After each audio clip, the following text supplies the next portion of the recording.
দই দই ভালো দই। দইয়ালা, দইয়ালা, ও দইয়ালা, ডাকছো কেন? দই কিনবে? কেমন করে কিনবো? আমার তো পয়সা নেই। কেমন ছেলে তুমি, কিনবে না তো আমার বেলা বইয়ে দাও কেন?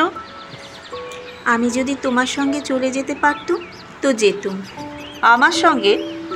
হ্যাঁ, তুমি যে কত দূর থেকে হাঁকতে হাঁকতে চলে যাচ্ছ, শুনে আমার মন কেমন করছে। বাবা, তুমি এখানে বসে কি করছো? কবিরাজ আমাকে বেরোতে বারণ করেছে, তাই আমি সারা দিন এইখানেই বসে থাকি। আহা বাছা, তোমার কি হয়েছে? আমি জানি নে, আমি তো কিছু পড়িনি, তাই আমি জানি না আমার কি হয়েছে। দইয়ালা, তুমি কোথা থেকে আসছো? আমাদের গ্রাম থেকে আসছি। তোমাদের গ্রাম? অনেক দূরে তোমাদের গ্রাম? আমাদের গ্রাম সেই পাঁচমুড়ো পাহাড়ের তলায়, শ্যামলী নদীর ধারে। পাঁচমুড়ো পাহাড়, শ্যামলী নদী, কি জানি, হয়তো তোমাদের গ্রাম দেখেছি, কবে সে আমার মনে পড়ে না। তুমি দেখেছো? পাহাড়ের তলায় কোনোদিন গিয়েছিলে নাকি? না, কোনোদিন যাইনি, কিন্তু আমার মনে হয় যেন আমি দেখেছি। অনেক পুরনো কালের খুব বড় বড় গাছের তলায় তোমাদের গ্রাম, একটি লাল রঙের রাস্তার ধারে, তাই না? ঠিক বলেছো বাবা। সেখানে পাহাড়ের গায়ে সব গরু চড়ে বেড়াচ্ছে। কি আশ্চর্য, ঠিক বলছো।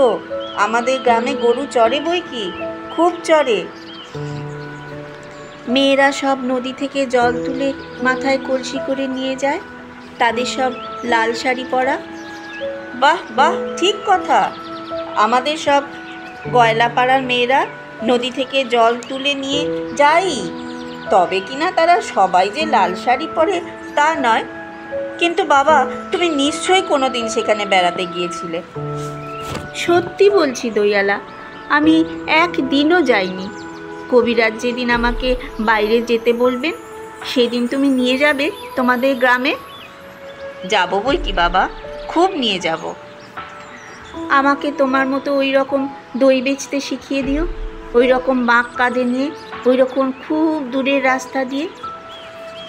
মরে যাই, দই বেচতে যাবে কেন বাবা? এত এত পুঁথি পড়ে তুমি পণ্ডিত হয়ে উঠবে।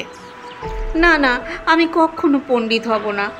আমি তোমাদের রাঙা রাস্তার ধারে, তোমাদের বুড়ো বটের তলায় গয়লাপাড়া থেকে দই নিয়ে এসে দূরে দূরে গ্রামে গ্রামে বেচে বেচে বেড়াবো।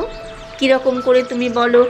দই দই দই, ভালো দই।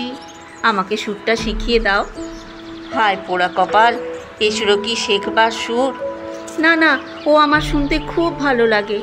আকাশের খুব শেষ থেকে যেমন পাখির ডাক শুনলে মন উদাস হয়ে যায়, তেমনি ওই রাস্তার মোড় থেকে ওই গাছের সারের মধ্যে দিয়ে যখন তোমার ডাক আসছিল, আমার মনে হচ্ছিল, কি জানি কি মনে হচ্ছিল। বাবা, এক ভাঁড় দই তুমি খাও। আমার তো পয়সা নেই। না না না, পয়সার কথা বলো না।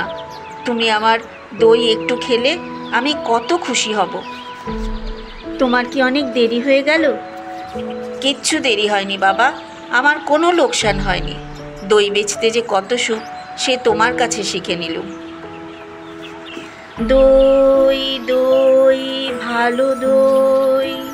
সেই পাঁচমুড়ো পাহাড়ের তলায়, শ্যামলী নদীর ধারে গয়লাদের বাড়ির দই। তারা ভোরের বেলায় গাছের তলায় গরু দাঁড় করিয়ে দুধ দই। সন্ধ্যাবেলায় মেয়েরা ওই দই পাতে, সেই দই। দই দই, ভালো দই। এই যে রাস্তায় প্রহরী পায়চারি করে বেড়াচ্ছে। প্রহরী প্রহরী, একটিবার শুনে যাও না।